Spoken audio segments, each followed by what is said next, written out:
Breaking news చూస్తున్నారు. మాజీ మంత్రి హరీష్ రావుపై కవిత సంచలన వ్యాఖ్యలు చేశారు. జూబ్లీ హిల్స్ లో బీఆర్ఎస్ ను హరీష్ ఓడగొట్టారన్నారు కవిత.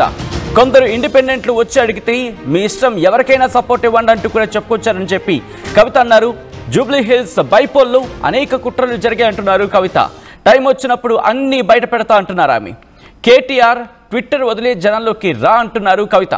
హరీష్ కేటీఆర్ ను నమ్ముకుంటే బీఆర్ఎస్ బతుకు బస్టాండే అంటున్నారు కవిత. వేల మంది బీఆర్ఎస్ నేతలు నాతో రావడానికి సిద్ధంగా ఉన్నారు అంటూ కూడా కవిత చెప్పుకొచ్చారు. ప్రస్తుతం ఇటు జూబ్లీ హిల్స్ బైపోల్లో కాంగ్రెస్ ఘన విజయం సాధించిన తర్వాత ఇటు బీఆర్ఎస్ ఘోర ఓటమిని చూసిన నేపథ్యంలో ప్రస్తుతం ఈ అంశానికి సంబంధించి మాట్లాడుకొచ్చారు కల్వకుంట్ల కవిత. హరీష్ రావుపై కవిత సంచలన వ్యాఖ్యలు చేశారు. జూబ్లీ హిల్స్ లో బీఆర్ఎస్ ను హరీష్ ఓడగొట్టారన్నారు కవిత. కొందరు ఇండిపెండెంట్లు వచ్చి అడిగితే మీ ఇష్టం ఎవరికైనా సపోర్ట్ ఇవ్వండి అంటూ చెప్పుకొచ్చారని ఇటు కవిత చెప్పుకొచ్చిన నేపథ్యం. ఇటు జూబ్లీ హిల్స్ బైపోల్లో అనేక కుట్రలు జరిగాయి అంటున్నారు కవిత.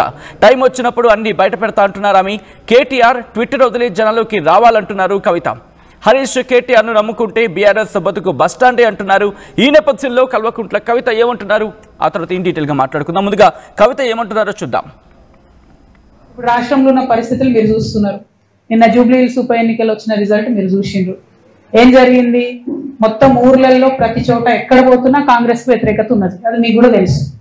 అంత వ్యతిరేకత ఉన్నా అన్ని వేల మెజార్టీతో కాంగ్రెస్ పార్టీ ఎట్లా గెలిచింది, ఎందుకు గెలిచింది అంటే అనుకున్న స్థాయిలో ప్రతిపక్షమైనటువంటి బీఆర్ఎస్ అందుకొని పనిచేయలేకపోతుంది అన్నది క్లారిటీగా అర్థమవుతున్నది.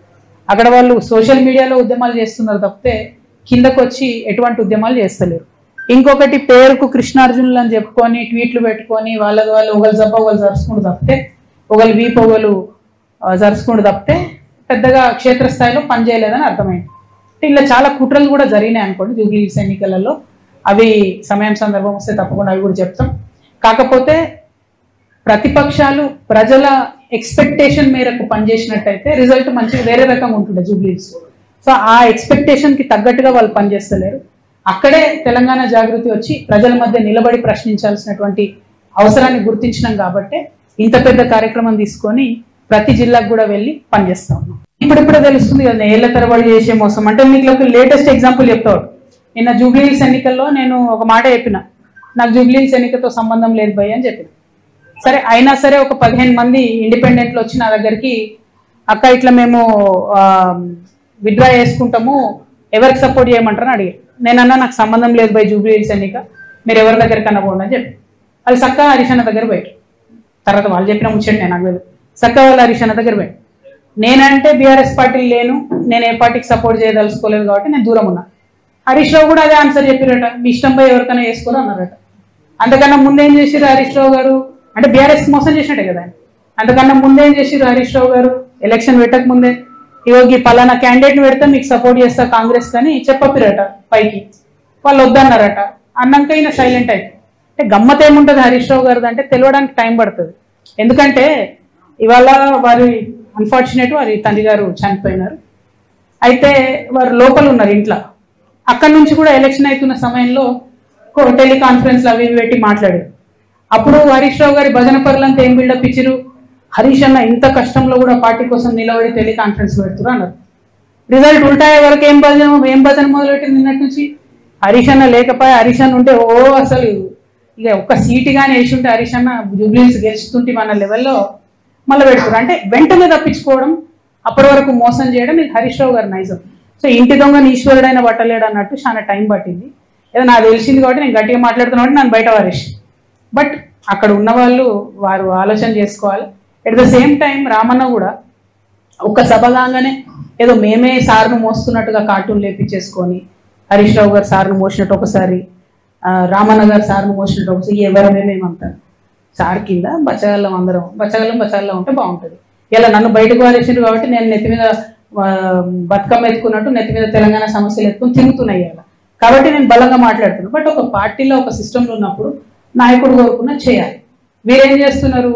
సభ సక్సెస్ చేయగానే రామన్న నెత్తి మీద సార్ పెద్ద సార్ ఫోటో పెట్టి నేనేం మోసినా అని ఆయన వేసుకున్నాడు కార్టూన్.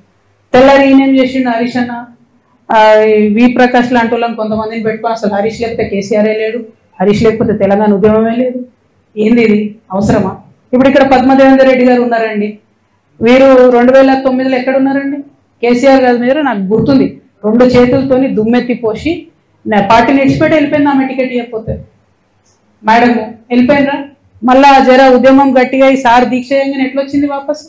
ఎవరు సపోర్టు మేడంకి? ఆ దేవేందర్ రెడ్డి అన్నకి, హరీష్ రావు గారు కదా. మరి జిల్లాలో ఒకే సపోర్ట్ ఉన్నారు, తీసుకొచ్చిరు. ఇక్కడ వింటుంటే అసలు ఎంత గవర్నమెంట్ వస్తుండే అవి నాకు కొన్ని చెప్పబుద్ధి అయితే లేదు. ఒక్కొక్క ఉద్యోగం ఇస్తామని 2 లక్షలు తీసుకుంటారా, 3 లక్షలు తీసుకుంటారా? అన్ని మెదకుల పనులు పెండింగ్ ఉంటాయా? మరి అట్లాంటి నాయకులు సపోర్ట్ చేయొచ్చా బీఆర్ఎస్? ఆనాడు ఆ మేడం టీఆర్ఎస్కి వెళ్ళి బయటకు పోయి కేసీఆర్ గారి మీద 2 చేతులతో దుమ్మేసిపోతే ఆమెకు సపోర్ట్ చేసింది ఎవరండి? ఆ రోజు ఇటు పక్క పద్మకు ఓడిపోతుంది, అటు పక్క వైపీఆర్ అఫీషియల్ టీఆర్ఎస్ క్యాండిడేట్ ఓడిపోతారు, ఇంకో మనిషి గెలుస్తాడు. హౌ సపోర్ట్ చేయలేదా హరీష్ అన్న? అసలు చేస్తున్నాడు ఆయన. నేనేమంటున్నా అంటే ఫైట్ ఉంటే స్ట్రేట్ ఫైట్ చేయాలి. ఇప్పుడు నన్ను బయట వారేసిరు, నేను సింపుల్గా ఏం చేసిన, సరే పోయి నన్ను బయట వేసిరు, నాకు తెలిసిన కాడికి నేను ప్రజా సమస్యల మీద ఎత్తుకొని తిరుగుతా అంటాను. అట్లా స్ట్రేట్ ఫైట్ చేయాలి. లేదు, మోసపూరితమైన ఫైట్ చేస్తారు కాబట్టి నేను ఒకటే అంటున్నా, ఒక పక్క రామన్న సోషల్ మీడియా ట్విట్టర్ ఇచ్చిపెట్టి గ్రౌండ్లకు రావాలి, వస్తే బాగుంటుంది ప్రజలకు. ఇంకో పక్క హరీష్ అన్న మోసం చేయడం బంద్ చేసి నువ్వు కృష్ణునివా నువ్వు అర్జునువా ఏందో డిసైడ్ చేసుకొని ఆ పాత్ర ఏందో స్ట్రేట్ ఫార్వర్డ్ చేయాలి. వీళ్ళు పేరుకు కృష్ణార్జునాలు పెట్టుకుంటారు, ఒకరి మీద ఒకరు బాణం వేసుకుంటే పాపం బలేది ఎవరే? టీఆర్ఎస్ కార్యకర్తలు కదా. ఇప్పుడు నిన్న నిజంగా చెప్తున్నా, నేను వచ్చి మెదక్ జిల్లాలో ఉన్నా అంటే జూబ్లీహిల్స్ ఎన్నికల తర్వాత కొన్ని వేల మంది బీఆర్ఎస్ కార్యకర్తలు, కొన్ని వేల మంది నేను చెప్తున్నా, అక్క మీతో ఉంటాం, మీతో వస్తాం, వీళ్ళు నమ్ముకుంటే ఉండలేదు. నేను కూడా చెప్తున్నా, తమ్ముళ్ళు మీరు వీళ్ళిద్దరు నమ్ముకుంటే వాళ్ళు ఒకరినొకరు బాణాలు వేసుకుంటే సరిపోతుంది. పక్కోని మీద వేయరు, పక్కపాటోని మీద వేయరు, మనోళ్ళనే. అరే ఇక్కడ నిన్న నేను ఒకరింటికి పోతే పాపం ఆయన పక్క పిలిచి చెప్తున్నాను, అక్క ప్లీజ్ మీరు నమ్మకండి, వీళ్ళు మన పార్టీకి చేస్తలేరు పని అంటే, నేనే లేను కదా పోయి పార్టీలు అంటే, లేదక్క మేము మీతోనే ఉంటాం, పార్టీ కార్యకర్తలకు మాత్రం ఏ మాత్రం లాభం జరగలే అని చెప్తున్నాను.